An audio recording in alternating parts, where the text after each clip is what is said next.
నల్లగొండ జిల్లాలో భారీ rice scam బట్టబయలైంది.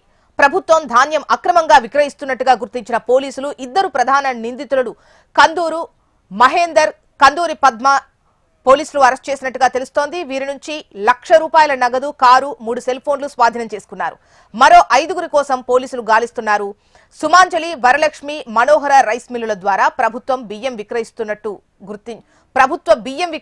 గుర్తించారు. నల్లగొండ రూరల్, చిట్యాల, మునుగోడు పోలీస్ స్టేషన్లలో కేసులు నమోదయ్యాయి.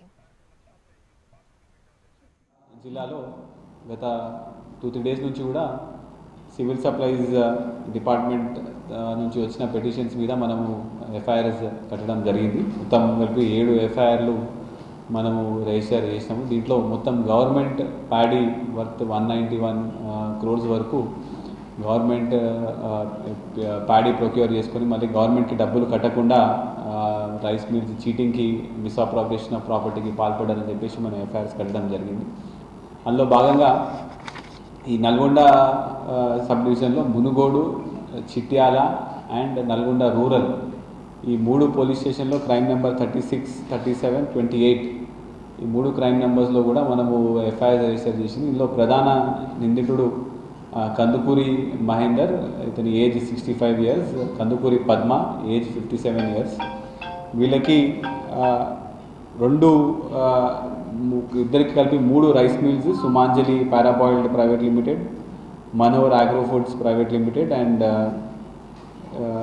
ఇంకోటి వరలక్ష్మి పారాబాయిల్డ్ మిల్. ఈ 3 మిల్స్కి సంబంధించి మనకి రాబీ సీజన్ 2022-2023 సంవత్సరంలో సుమారు 43 కోట్ల వర్త్ ప్యాడీ, అంటే 13,170 మెట్రిక్ టన్నుల ప్యాడీ వరకు వీళ్ళు గవర్నమెంట్ నుంచి ప్యాడీ తీసుకొని ఆ ప్యాడీని మళ్ళీ గవర్నమెంట్కి కట్టకుండా కస్టమ్ మిల్లింగ్ అయిపోయిన తర్వాత దాన్ని డైవర్షన్ చేసినారని చెప్పేసి సివిల్ సప్లైస్ వాళ్ళ థరో ఎంక్వైరీ అయిన తర్వాత మనకి పిటిషన్ ఇవ్వడం జరిగింది. దాని బేసిస్ మీద ఇనిషియల్గా వీళ్ళు ఇద్దరు అక్యూజ్లు అబ్స్కాండింగ్ ఫోన్ స్విచ్ ఆఫ్ చేసి అబ్స్కాండింగ్ అవుతుంటే ఇవాళ పొద్దున వాళ్ళని మనం స్పెషల్ టీమ్స్లో మనం డిఎస్పీ గారి ఆధ్వర్యంలో ప్లస్ ఇద్దరు సిఐలు వాళ్ళని పట్టుకోవడం జరిగింది.